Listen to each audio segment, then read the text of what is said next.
أشهد أن محمد رسول الله۔ السلام علیکم ورحمۃ اللہ وبرکاتہ۔ معزز ناظرین، پچھلی ملاقات میں ہم نے آپ صلی اللہ علیہ وسلم کے خاندان کا تعارف پیش کیا اور آپ کے پردادا ہاشم کے بارے میں کچھ باتیں بیان کی۔ ایک اہم بات کہ وہ مدینہ گئے اور وہاں انہوں نے ایک خاتون سے شادی کی اور وہاں ان کے ذریعے ایک لڑکا پیدا ہوا جس کا نام شیبہ رکھا گیا اور جو بعد میں چل کر کے عبد المطلب کے نام سے مشہور ہوئے۔ لیکن اس لڑکے کے بارے میں مکہ کے اندر آپ صلی اللہ علیہ وسلم کے خاندان والوں کو کوئی علم نہیں تھا، ہاشم کے گھر والوں کو کوئی علم نہیں تھا۔ ہاشم کے انتقال کے بعد ان کے ایک بھائی تھے مطلب، انہوں نے مکہ کی جو اندر جو ذمہ داریاں تھیں اور جو ذمہ داری ہاشم کو ملی ہوئی تھی وہ ذمہ داری ان کے حصے میں آ گئی۔ مکہ کے لوگ ان کی بڑی عزت کیا کرتے تھے، ہاشم کے بھائی مطلب کی۔ اور پھر کچھ دنوں کے بعد 10-12 سال گزرے اور ادھر مدینہ میں موجود ہاشم کا بیٹا شیبہ 10-12 سال کا جب ہوا تو ان کے بارے میں یہاں مکہ کے اندر ان کے گھر والوں کو، ہاشم کے گھر والوں کو بات معلوم ہوئی تو مطلب جو ہیں ہاشم کے بھائی وہ مدینہ گئے تاکہ ان کو وہاں سے لے کر کے آئیں۔ اور جب مدینہ کے قریب پہنچے اور اپنے بھتیجے شیبہ پر نظر پڑی تو آنکھوں سے آنسو بہ پڑے، انہیں سینے سے لگا لیا اور اپنی سواری پر پیچھے بٹھا کر مکہ کے لیے روانہ ہو گئے۔ لیکن اس بچے نے یعنی شیبہ نے یعنی عبد المطلب نے آنے سے انکار کر دیا۔ نام شیبہ تھا لیکن عبد المطلب کے نام سے مشہور ہوئے، کیوں؟ آگے اس کا تذکرہ آ رہا ہے۔ انہوں نے ساتھ آنے سے انکار کر دیا، کہا اگر میری ماں اجازت دے دے تو میں جاؤں گا ورنہ نہیں۔ چنانچہ ان کی ماں سلمہ بنت عمر کے پاس آئے، اجازت مانگی لیکن ماں نے اجازت دینے سے انکار کر دیا۔ بیٹے کو جدا کیسے کر سکتی تھی؟ ماں نے اجازت دینے سے انکار کر دیا۔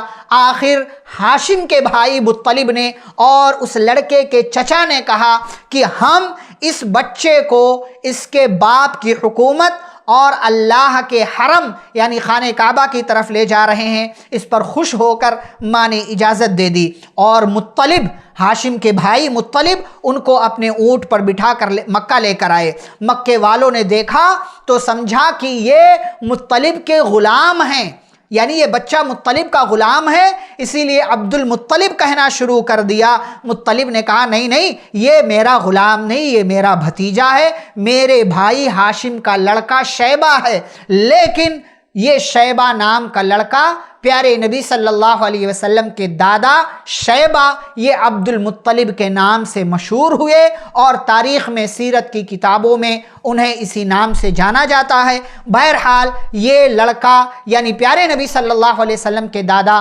مکہ کے اندر پہنچ گئے، اپنے خاندان والوں سے ملاقات کی اور پھر ان کی ذمہ داری میں تمام تر چیزیں آ گئیں جو ذمہ داری ان کے والد ہاشم انجام دیا کرتے تھے۔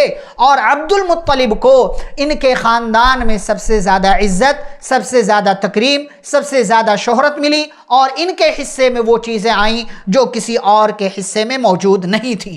پیارے نبی صلی اللہ علیہ وسلم کی پیدائش سے پہلے 3 اہم واقعات جو عبد المطلب سے جڑے ہوئے ہیں وہ وقوع پذیر ہوئے، وہ رونما ہوئے اور لوگوں نے اس کو دیکھا۔ ایک واقعہ ہوا زمزم کے کنویں کی کھدائی کا۔ یہ بات یاد رکھیں کہ اسماعیل علیہ السلام کے زمانے میں جو جرہم نام کا قبیلہ آ کر کے آباد ہوا تھا، بعد میں وہ لوگ وہاں سے واپس چلے گئے، لیکن جاتے جاتے انہوں نے زمزم کا کنواں بھی پاٹ دیا، اس کے اندر ہتھیار وغیرہ پھینک دیے اور اس کنویں کا نام و نشان ختم ہو گیا۔ لیکن اللہ تعالیٰ کو یہ کنواں باقی رکھنا تھا۔ چنانچہ عبد المطلب کا جب زمانہ آیا تو عبد المطلب کو خواب میں دکھایا گیا اور انہیں وہ جگہ بھی دکھائی گئی اور دکھایا گیا کہ انہیں زمزم کا کنواں کھودنے کا حکم دیا جا رہا ہے۔ چنانچہ وہ بیدار ہوئے، بیدار ہونے کے بعد انہوں نے کھدائی شروع کر دی اور رفتہ رفتہ وہ تمام تر چیزیں وہاں سے نکالی گئیں جو جرہم نامی قبیلے نے جاتے جاتے اس کے اندر پھینک دیا تھا۔ اور کھدائی کے دوران یہ واقعہ بھی پیش آیا کہ جب زمزم کا کنواں نمودار ہو گیا تو قریش کے لوگوں نے عبد المطلب سے جھگڑا شروع کر دیا اور کہا کہ ہمیں بھی اس میں شریک کر لو، لیکن عبد المطلب نے کہا یہ کام میرے لیے مخصوص ہے، لہٰذا میں ہی اسی کو کروں گا۔ اور پھر بعد میں لوگوں کو اس کا احساس بھی ہوا کہ یہ کام کے لیے انہی کو خاص کیا گیا ہے، اور اسی موقع سے عبد المطلب نے یہ منت مانی تھی کہ اگر اللہ نے انہیں 10 لڑکے عطا کیے اور وہ سب کے سب بڑے ہوئے تو وہ ایک لڑکے کو کعبہ کے پاس لا کر کے اللہ کے نام پر قربان کر دیں گے۔ یہ ایک اہم واقعہ تھا۔ اس کے بعد 2 اور اہم واقعات ہیں پیارے نبی صلی اللہ علیہ وسلم کی پیدائش سے پہلے، وہ اگلی ملاقات میں ذکر کیے جائیں گے۔ والسلام علیکم ورحمۃ اللہ وبرکاتہ۔